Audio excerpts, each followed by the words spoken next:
Welcome back to QuackFab. In previous videos, I mentioned that my brother and I had suicided the doors on Frankenstein with plans to shave the door handles and install electric door poppers. My brother had already installed a 100-pound pull solenoid-style popper kit with bear claw latches on the driver's door, as you can see here. There are a ton of popper kits out there, ranging from $60 to several $100, and I've installed several variations over the years with mixed results. One common issue, they often fail in cold weather, especially below freezing. Because of that, I swore off using them on anything I might daily drive. At one point, I even considered recreating a manual lever-style door handle like the one on this Rolls-Royce, but it felt out of place, too much trim for a shaved build. Then I remembered something. I had a 2007 Tahoe where the previous owner drilled a hole through the tailgate and rigged up a small cable to manually release the latch that was originally meant to be popped electrically. Here's the manual lever it was attached to. I fixed the Tahoe's latch with a $15 button off of Amazon, and the original popper still worked, even in freezing weather. That Tahoe has over 335,000 miles on it, and the fact that that latch could survive that long and still pop a heavy hatch reliably got me thinking.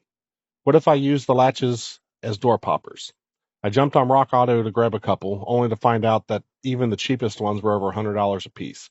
So I hit up my local U Pull and Pay and scored 2 latches, 2 strikers, 2 harness pigtails, and 2 buttons for just $35. Turns out GM used these actuators across a lot of SUVs. Now that I got my latches, I looked up the pinout diagram to find out which wire does what.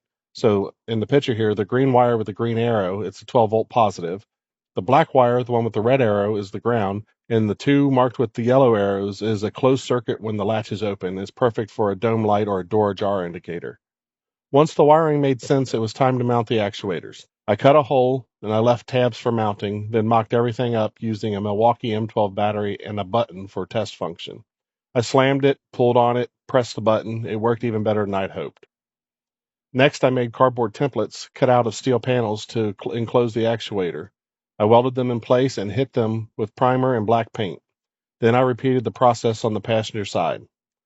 For the buttons, I wanted them hidden, so I tucked them under the mirrors. Everything outside the yellow box in this picture is removable. I cut a small rectangle in the bottom of the mirror, snapped the button in place. As you can see in this picture here, unless you're laying on the ground, you'd never know the buttons were there. Since I installed the actuator in the jamb, I only had to run one wire through the door, and it's a ground wire. That means even if it chafes, the worst it could do is open the door. I'll be wiring the system to only function in park or neutral to prevent accidental pops at speed.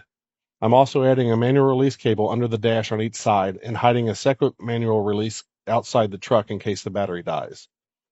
And that's as far as I've gotten with the door poppers, as there is still no wiring in the truck yet. If you've got any questions, drop them in the comments. If you enjoyed this video and want to see more budget-friendly custom fabrication, hit the like and subscribe. Tune in next Friday where we take on the task of building inner fenders for the front of Frankenstein.